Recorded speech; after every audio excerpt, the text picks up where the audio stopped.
afternoon, and welcome to this Leadership Book Review. My name is Julie Wright, and I'm a grad student at the University of Texas at Arlington College of Nursing. This book review is in accordance with Leadership in Complex Healthcare Systems course. The book we will be discussing today is called Fierce Leadership, a Bold Alternative to the Worst Best Practices of Business Today.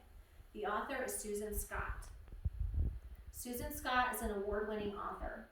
She is also the founder of Fierce. Fierce is a leadership development company. It offers its services such as consulting and leadership development training courses.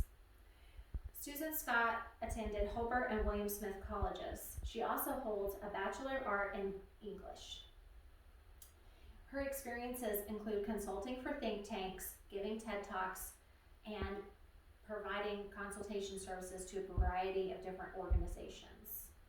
She is also the author of Fierce Conversations, Achieving Success at Work and in Life, One Conversation at a Time. The purpose of this book is to help companies identify 6 best practices that are hurtful to their organization and then apply the alternatives which she lays out. The audience is anyone in a position of leadership within an organization that is looking to bring about positive changes. If you are not a leader, this book is also helpful because it talks about communication skills and self-awareness. One of the strengths of this book is that it clearly outlines 6 best practices that need to be replaced with alternatives. She gives a variety of different examples throughout each chapter. One of the 6 practices that she describes is anonymous feedback, which is common in a variety of different organizations. She suggests that anonymous feedback does not align with the value of transparency, a value that many organizations hold. She suggests that instead it's replaced with daily face-to-face feedback. Another thing that I really liked about this book is that the book is interactive. As you go through each chapter, she gives you an opportunity to pause and to reflect and to apply these things to your organization. There's areas in the book that you can fill things out. There's handouts and things that will help you move through the process so that you can reach success. Another thing that this book is great about is that these concepts can be applied to a variety of different organizations and industries. The concepts really are universal.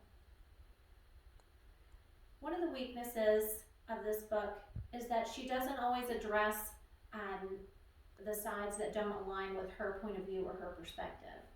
To use the example again of anonymous feedback, she in her opinion explains that anonymous feedback is not appropriate and that it should always be replaced with face-to-face feedback. In my experience, anonymous feedback is sometimes necessary when people are afraid of retaliation. This is an area that she doesn't really include or cover. Another weakness of this book is that there are several political undertones that take away from the main purpose of the book. There's a chapter that specifically engages in victim blaming, which I really felt like deterred from the main idea of the chapter. I do feel like the author achieved her objective in writing this book. The first objective of identifying the worst best practices was clearly met. She identified 6 practices and defined them clearly. The next objective of offering alternatives is also 100% met. She outlines in a very organized manner the steps that are needed to take to implement her recommended substitutions for these practices. And lastly, does she provide a clear path for success? I believe that she does. Through the fact that the book is interactive, you are able to follow the instructions, engage in the activities that she suggests, and she even talks about, how to follow up with your organization once you've tried to implement these changes. Another thing that she does that I really felt like helped her meet her objective of this book was that she had a conclusion at the end of the book to guide you on what your next step should be once you've completed the steps in the book. And then she provided a recommended reading list of different sources that will help you to continue to grow your organization. I would recommend this book to anyone in a leadership position or any aspiring leaders.